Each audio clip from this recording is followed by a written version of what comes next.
Across the centuries, soldiers have marched into battle for king, country, and occasionally something considerably less dignified. Military historians speak of great campaigns.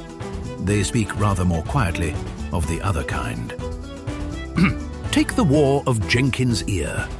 Britain declared war on Spain over a sailor's severed ear, proudly displayed before a bewildered parliament.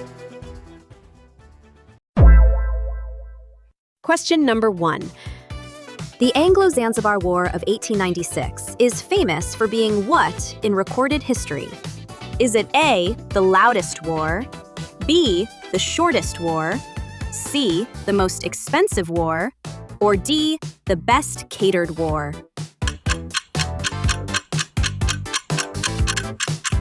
The correct answer is B, the shortest war. The Anglo-Zanzibar War of 1896 lasted somewhere between 38 and 45 minutes.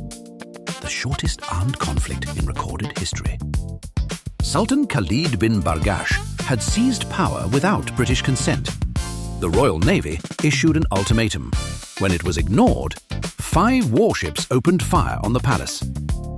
Khalid escaped to the German consulate.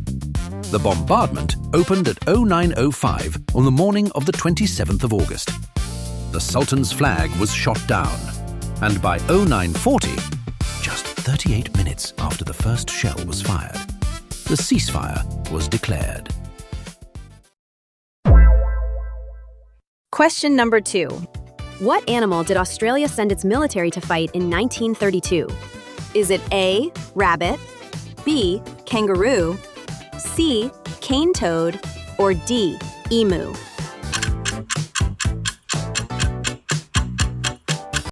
The correct answer is D, emu.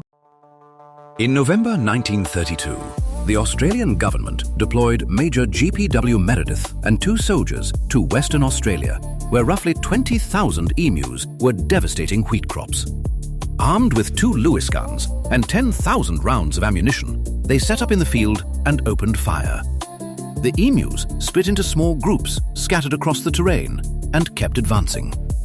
3 soldiers, 2 machine guns, roughly 10,000 rounds fired against 20,000 emus. Confirmed kills, approximately 986. The military withdrew twice. The operation was officially abandoned. The emus had won. Question number 3. What type of shop started a war between France and Mexico in 1838? Is it A, a jewelry store, B, a wine shop, C, a tailor's shop, or D, a pastry shop?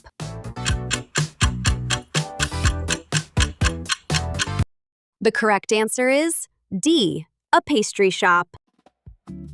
The pastry shop, naturally. In 1838, a French pastry chef wrote to Paris claiming Mexican soldiers had demolished his establishment during civil unrest. France demanded 600,000 pesos, roughly 10 times the shop's worth. Mexico declined. France, with characteristic restraint, sent warships. The ensuing fiasco was christened, rather gloriously, the Pastry War. Question number 4. In 1325, a war between 2 Italian cities was sparked by the theft of what?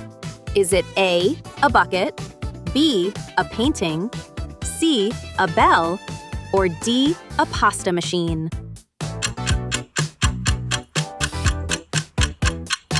The correct answer is A, a bucket.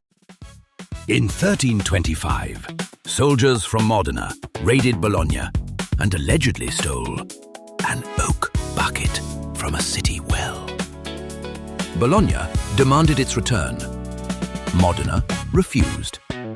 The 2 city-states, one aligned with the Pope, one with the Holy Roman Emperor, had been building toward confrontation for years. The bucket merely provided a pretext. At the Battle of Zappolino, the Modenese routed a Bolognese army of 30,000. The bucket, according to local tradition, never left Modena. Question number 5. The 1969 football war between El Salvador and Honduras was triggered by qualifiers for what?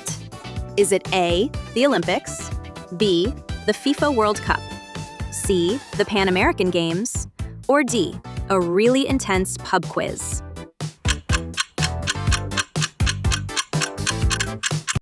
The correct answer is B, the FIFA World Cup. El Salvador and Honduras went to war in July 1969. A 4-day conflict that killed around 3,000 people. The underlying causes were long-standing. Salvadoran migrants had settled across Honduras for decades, and land reforms had begun forcing them home. 3 FIFA World Cup qualifying matches between the two nations sparked riots and severed diplomatic ties. The Salvadoran Air Force struck Honduran airfields on the 14th of July. A ceasefire followed 4 days later. Question 6.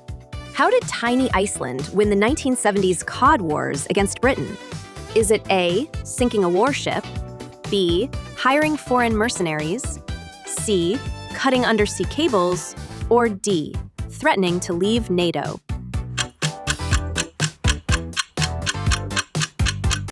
The correct answer is D, threatening to leave NATO. Iceland and Britain clashed repeatedly between 1958 and 1976 over fishing rights in the North Atlantic, a series of confrontations known as the Cod Wars. Iceland progressively extended its exclusive fishing zone from 4 nautical miles to 200. Royal Navy frigates escorted British trawlers. Icelandic Coast Guard vessels rammed them. When diplomacy failed, Iceland threatened to leave NATO and shut down Keflavik Air Base, a strategically vital Cold War installation. The United States stepped in. Britain conceded. Question 7. What allegedly crossed the Greek-Bulgarian border and sparked a 1925 military invasion? Is it A, a stolen horse, B, a military deserter, C, a smuggled crate of weapons, or D, a stray dog?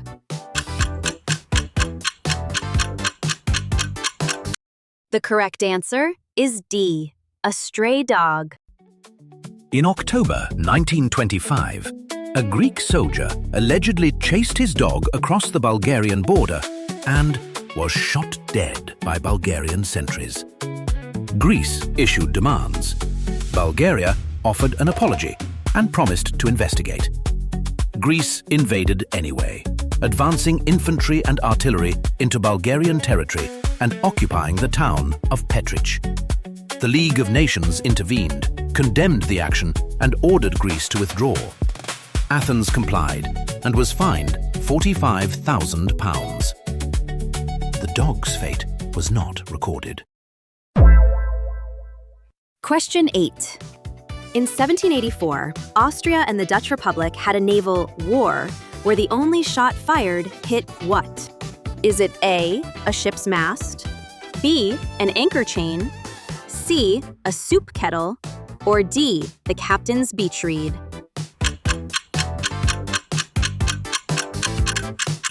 The correct answer is C, a soup kettle.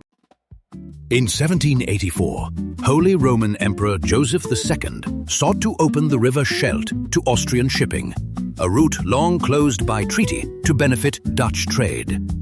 He dispatched 2 vessels down the river as a deliberate test of Dutch resolve.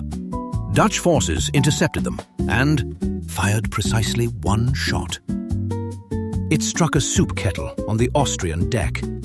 The Austrians turned back, and the matter was settled diplomatically the following year at the Treaty of Fontainebleau. Now then, let us tally the score, shall we? If you got none, 1, or 2 correct, you are Lord Flummox, a well-meaning but hopelessly bewildered English aristocrat who once declared war on his own hat stand and, rather impressively, lost. And if you got 3 to 7 correct, you are Countess Skirmish, A sharp-tongued noblewoman who could start a war over a misplaced crumpet and still negotiate the peace treaty before supper. But if you got all 8 correct, you are Professor Absurdicus, the foremost authority on history's most gloriously pointless conflicts. A man who has memorized every footnote and regrets absolutely nothing.